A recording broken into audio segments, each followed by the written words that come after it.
Welcome to this explainer. Today, we are diving into chapter 3 of Swami Vivekananda's India and Her Problems, titled Essentials for Regeneration. If you're studying history or sociology, you've probably heard many theories on how to fix a struggling nation. They usually revolve around economics, institutions, or passing new laws. But Swamiji takes a different starting point entirely. He asks us to look inward before we look outward. We're going to work through these 19th century ideas together and see how they offer a framework for thinking about modern problems. Right from the opening of this chapter, Swami Vivekananda puts forward a core challenge. When we look at a nation's struggles, our instinct is almost always to blame the economy, the laws, or the political system. But Swamiji completely flips that script. He argues that a nation's core problem is not fundamentally political. It is not financial. It is human. He states plainly that its citizens are more valuable than all the wealth of the world. The implication is significant. You can have well-funded programs and carefully designed policies, but if the people driving those systems lack the character to sustain them, the systems will fail. To work through this argument, we'll explore 5 key areas today. First, the human foundation. Next, the call for selfless workers. Then, spirituality before politics, followed by growth instead of reform. And finally, arise, awake, and act. Let's begin. Part 1. The Human Foundation.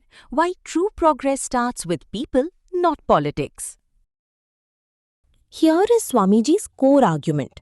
The problems a country faces are, at their root, human, not political, not systemic. Swamiji reduces it to one idea. The country's citizens are more valuable than all the wealth of the world. In an era where we measure national well-being through GDP and resource allocation, that's a real shift in perspective. His position is that any social system ultimately depends on the character of the people running it. This leads directly to his critique of top-down government solutions. Swami Vivekananda argues that no nation is great or good simply because Parliament enacts this or that piece of legislation, but because its men and women are great and good.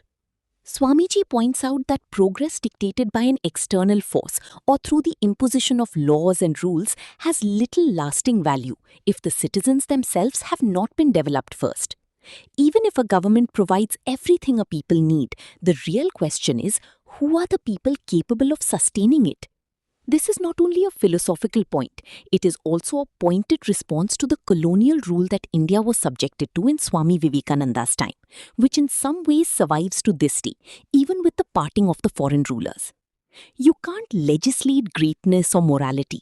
Swamiji's point is clear. You absolutely must build the human character first. Which brings us to part 2, the call for selfless workers, redefining the modern missionary. So, how do we actually build this human foundation? Well, Swami Vivekananda knew you need a specific kind of person, youth inspired by renunciation. Now, let's pause and define that because it sounds a bit intense. Renunciation doesn't mean running away to meditate in a cave somewhere. Not at all. It's the exact opposite. He defines it as giving up personal comfort and the desire for luxury to dedicate yourself entirely to uplifting the masses. It's grounded in totally selfless social service. It's plunging right into the vortex of destitution and ignorance to pull others out. It's that conscious, deliberate decision to prioritize the collective well-being over your own individual luxury. That is renunciation. Swamiji pictured a large-scale movement of these young workers, 100,000 men and women, fired with the zeal of holiness and nerved to lion's courage by their sympathy for the poor and the downtrodden. And notice what he says they would preach. Not religious dogma, but the gospel of help, of social raising up, of equality. What he wants are young people stepping up with lion's courage, for he was convinced that everything depended on the youth of the nation, banding together and tackling the immense duty of raising the masses out of poverty. That takes incredible energy and an absolute uncompromising dedication to the welfare of others above everything else. Section 3. Spirituality before politics. This is the most challenging part for modern readers. Why is it challenging? Because Swami Vivekananda insists that we have to flood the country with spirituality before any lasting political or social change can happen. Swamiji surveys the landscape of global reform and draws a sharp distinction. Political systems and rule by force, he observes, had been tried for centuries in Europe and found wanting. His prediction, striking for its directness, is that societies held together purely by law and force will eventually crumble because they lack a moral foundation. Instead, he advocates for Eastern spirituality, a civilization rooted in the inherent goodness of humanity and internal strength. He is not contrasting East and West as cultures. His argument is philosophical. Governance by force or legislation alone cannot reach the root of human conduct. True cohesion, he argues, comes from within. And where does the spiritual strength come from? He points straight to the Upanishads. Let's do a quick definition for those who might be encountering this for the first time. The Upanishads are ancient Indian philosophical scriptures. But Swami Vivekananda doesn't see them as dusty old books sitting on a shelf. To him, they are a great mine of strength. They are vibrant texts that teach ultimate physical, mental, and spiritual freedom. In fact, if there's one word he says bursts from these texts, it is fearlessness. And the result of absorbing the texts of the Upanishads is not some kind of passive, quiet spirituality.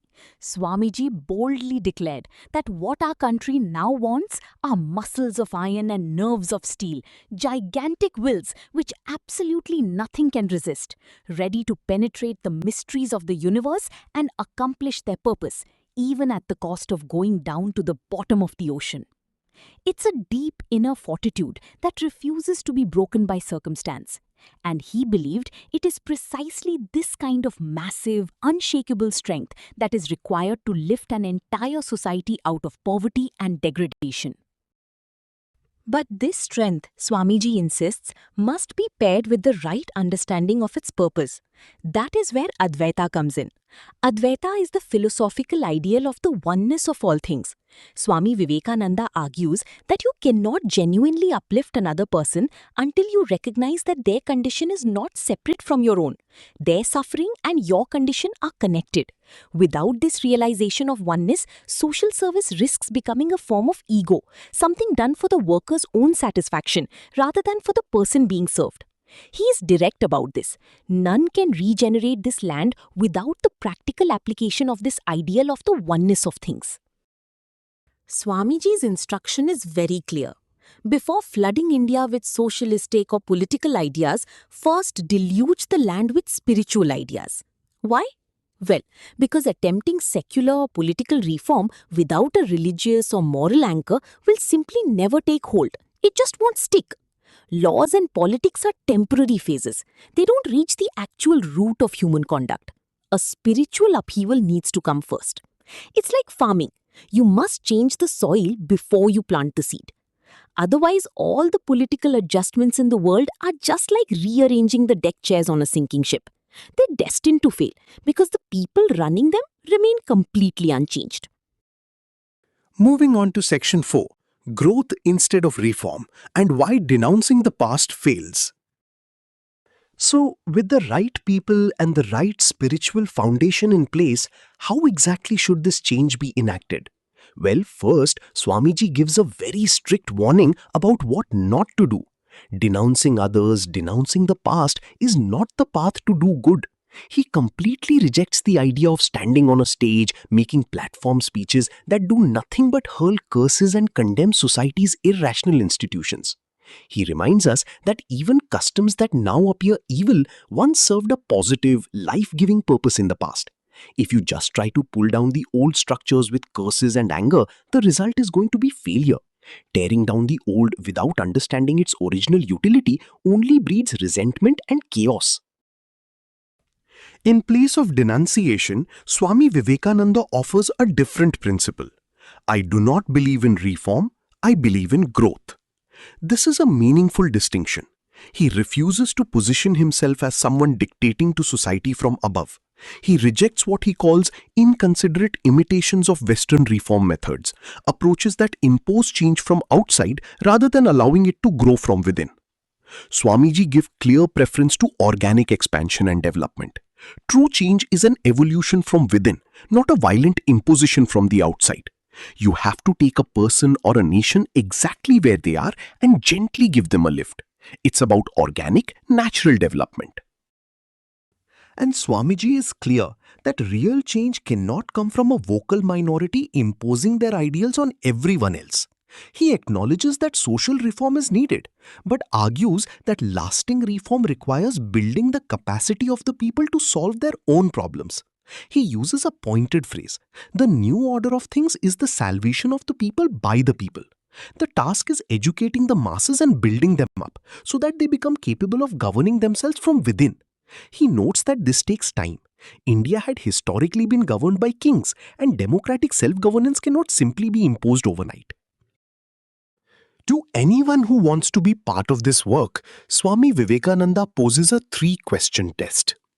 Number 1, do you feel? Do you really feel for your brothers and sisters? Like, do you deeply, in your blood and nerves, feel true sympathy for the misery and ignorance of the masses? Number 2, have you found a remedy?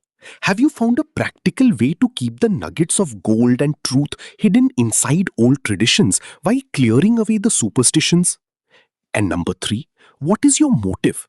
You have to rigorously check yourself to ensure you aren't secretly driven by a thirst for fame or power or greed. It is so incredibly easy for our ego to disguise itself as altruism. And the very moment personal ambition infects the work, the real power to uplift others completely vanishes. It's a timeless, challenging checklist that perfectly applies to modern activism and aspiring social reformers. It demands deep introspection before demanding external change. Now, the final section: arise, awake, and act. Let's bring this philosophy into the present and draw together the 3 pillars of Swami Vivekananda's framework for regeneration. First, elevate human character before everything else. People, a nation's citizens, are more valuable than wealth. No system, however well designed, can substitute for the people running it. Second, build upon a spiritual foundation of oneness and fearlessness. Political solutions that lack a moral root, he argues, will not last. That is the Advaita principle at work. Third, foster organic growth over destructive reform. Lift people from exactly where they are, with genuine feeling, a practical remedy, and a selfless motive. That is the blueprint he offers. Ultimately, this is all about dehypnotizing ourselves. We've been hypnotized into thinking we're inherently weak or that society's problems are just too massive to fix. Swami Vivekananda's rallying cry to us all is, arise, awake. Awake from this hypnotism of weakness. Stand up, realize the infinite power sleeping right there in your heart, and use those muscles of iron and nerves of steel to serve the world. Proclaim the God within you. Do not deny him. Swamiji called these teachings a religion of fearlessness. So as you walk away from this explainer, ask yourself, how will you apply this religion of fearlessness in your own life today? How are you going to build that human foundation in yourself before you go out and try to change the world? Which of the 3 pillars, character, oneness, or organic growth, do you need to work on most? Think about it. Thanks for joining me for this study guide. Keep learning and keep growing.